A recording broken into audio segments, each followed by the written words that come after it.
Welcome back to Talk of the Town. Joining me now is the lovely Franny Gerthoffer with Hilton Head Humane Association. So welcome, Franny. It's a pleasure to have you with us. And Sugar, right? This is Sugar Cane, Sugar yes. Cane. So happy to have you joining us. So, thank you. We've been just talking at the break, and I think it's important for people to understand some of the distinctions within the Humane Association, because I know for me, when I think Humane Association, I think the animal shelter. Correct. Which is just an automatic kind of notion, but there's much more involved in the Humane Association besides just the shelter, right? There's the a shelter lot may going just be on. the most visible piece or the one people have the deepest association with. So can you tell us a little bit about some of the other parts of the Humane Association? Of course. I mean, we run a full service spay-neuter clinic in Ridgeland, low cost and no cost clinic, so that's a full-time operation. We also have a full-time thrift store that's open most days of the week. You can spend your money feeling good about where it's going, right? Exactly. Make your donations there as well. But that thrift store actually supports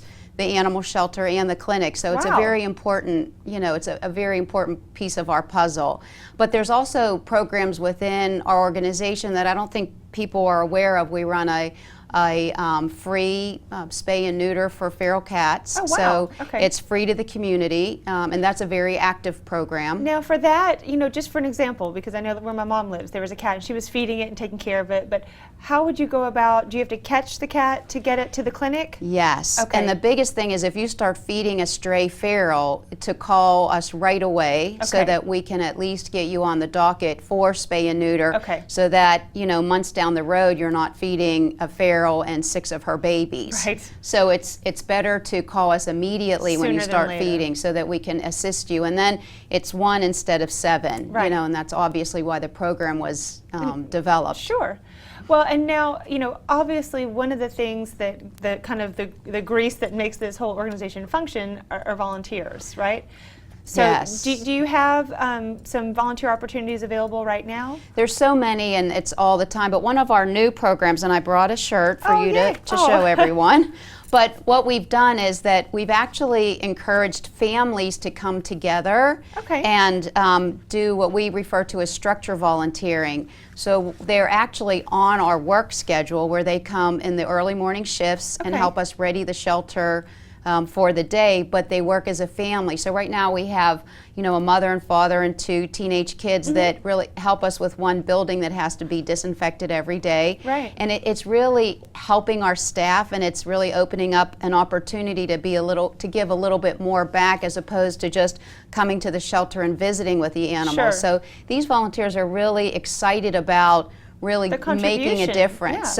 So of course, we're a t-shirt kind of organization, so as soon as we had the opportunity to either make a t-shirt or throw a party, we do both, I think so it's great. It's been really great and a nice response to having children there accompanied by their parents, but everybody doing really the physical part of the work, and it's been wonderful. That's exactly what was going through my head when you were saying that, because I have 2 children and they love animals, and they might be a little young for the workforce part of it, but it would be really nice to show them, number 1, a sense of contribution and what it means to give of your time, and then 2, they're obsessed with animals, and so you realize, and they're always wanting more pets. So it's a good way to get them involved and see the amount of care involved and work that goes into making a safe, healthy environment for pets. It really is an eye-opener, and it's really a very good educational tool as well. So parents are really enjoying being a part of the process of really explaining to children how important it is to take care of and you get to spend animals. time with a doll like Sugar Cane. She came in with 2 puppies, saved by 3 girls who they found her on Ladies Island, and she's just the sweetest dog. And very affectionate. And just a little over a year old, so she's ready for adoption. So I was hoping that people would see her on the show, which they usually do. We get a lot of adoptions from this program, so it's been wonderful. Well, and I think it's as a family too. You know when you're ready.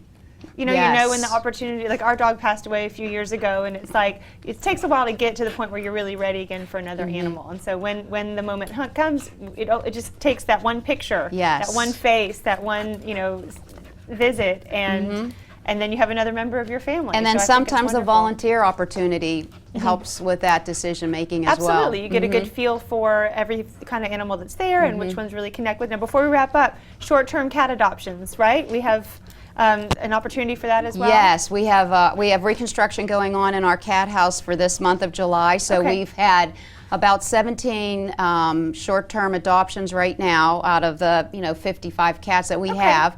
But that's been turning into some of them permanent homes. great. So that's really nice. So kind of a foster opportunity, Yep, at least for this but month. still available. Very good. Franny, thank you so much for your time. Thank you. Please go and check out the Humane Association shelter and all the amazing volunteer opportunities available. So it was a pleasure to have you with us today. Thank you.